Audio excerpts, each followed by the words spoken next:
नमस्कार बंधुरा रिंकुर हेसेले स्वागत। बंधुरा आज चले एसेछि एक नतून रेसिपि निये डिम दिए ढेঁড়স रान्नार रेसिपि। दारुण स्वादेर ओ सुस्वादु एक रेसिपि। এই रेसिपि आज के आमी आपनादेर संगे शेयर करब।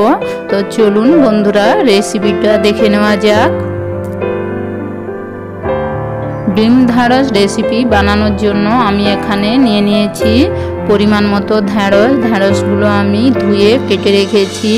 আর নিয়েছি সামান্য পরিমাণ রসুন কুচি, আদা কুচি, একটা বড় সাইজের পেঁয়াজ কুচি, একটা কাঁচা লঙ্কা, টমেটো আমি ছোট করে কেটে নিয়েছি, সঙ্গে একটা ডিম নিয়েছি।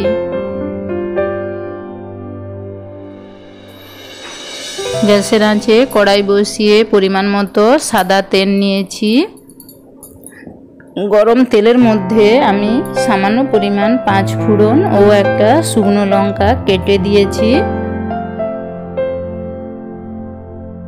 আর দিয়ে দেব রসুন কুচি, আদা কুচি, একটা কাঁচা লঙ্কা আমি কেটে নিয়েছি,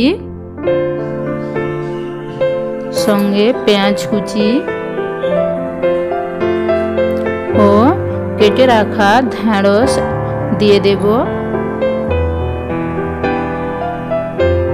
সঙ্গে দিয়ে দিচ্ছি পরিমাণ মতো লবণ। আপনারা আপনাদের লবণের পরিমাণ দেখে দেবেন। আর দিয়ে দেব পরিমাণ মতো হলুদ গুঁড়ো। আর দিয়ে দেব পরিমাণ মতো লঙ্কা গুঁড়ো।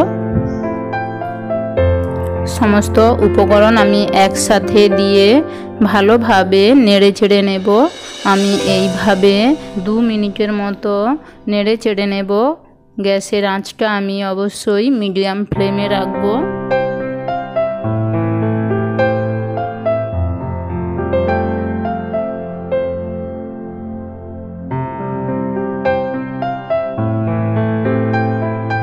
আমি 2 মিনিট নেড়ে নিয়েছি। এবার আমি 10 মিনিটের জন্য ঢেকে দেব। এই সময় গ্যাসের আঁচটা আমি লো ফ্লেমে রাখব। 10 মিনিট পর দেখুন আমি ঢাকা সরিয়ে নিয়েছি। ঢেঁড়স প্রায় ভাজা হয়ে গিয়েছে। আমি আবারও হালকা নাড়াচাড়া করে ওর মধ্যে কেটে রাখা টমেটো কুচি দিয়ে দেব। আবারও হালকা নেড়েচেড়ে নিয়েছি। ঢেঁড়সগুলো আমি হালকা পাশে সরিয়ে নেব।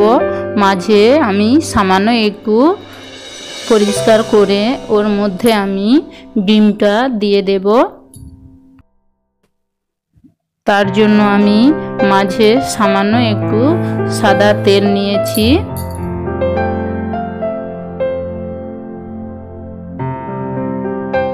এখানে আমি একটা ডিম নিয়েছি।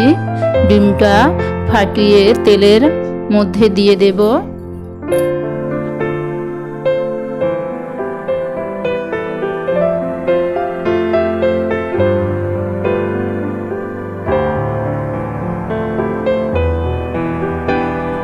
হালকাভাবে আমি ডিমটা নেড়ে চেড়ে ভেজে নেব।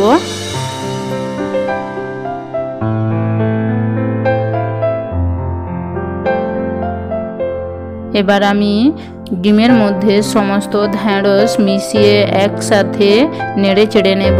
আমি এইভাবে আরও 2 থেকে 3 মিনিটের মতো নেড়ে চেড়ে ভেজে নেব। বন্ধুরা আমার এই রেসিপিটা যদি ভালো লাগে তাহলে অবশ্যই একটা লাইক করে দেবেন এবং এই ধরনের নতুন নতুন রেসিপি পাওয়ার জন্য আমার চ্যানেলটা অবশ্যই সাবস্ক্রাইব করে রাখবেন।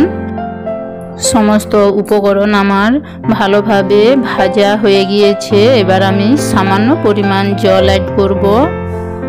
আমি আবারও ভালোভাবে নেড়ে চেড়ে জলের সাথে সমস্ত উপকরণ মিশিয়ে নেব। আমি আরও 5 মিনিটের মতো রান্না করে নেব। এই সময় আমি গ্যাসের আঁচটা লো ফ্লেমে রাখব। 5 মিনিট পর ঢেঁড়স থেকে জল প্রায় হালকা শুকিয়ে গিয়েছে।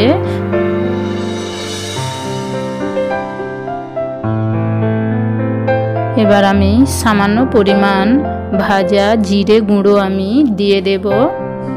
দিয়ে আমি আবারও হালকা নেড়ে চেড়ে নেব। ডিম ঢ্যাঁড়সের রেসিপি আমার হয়ে গিয়েছে। আমি একটা পাত্রে নিয়ে আপনাদের দেখাবো।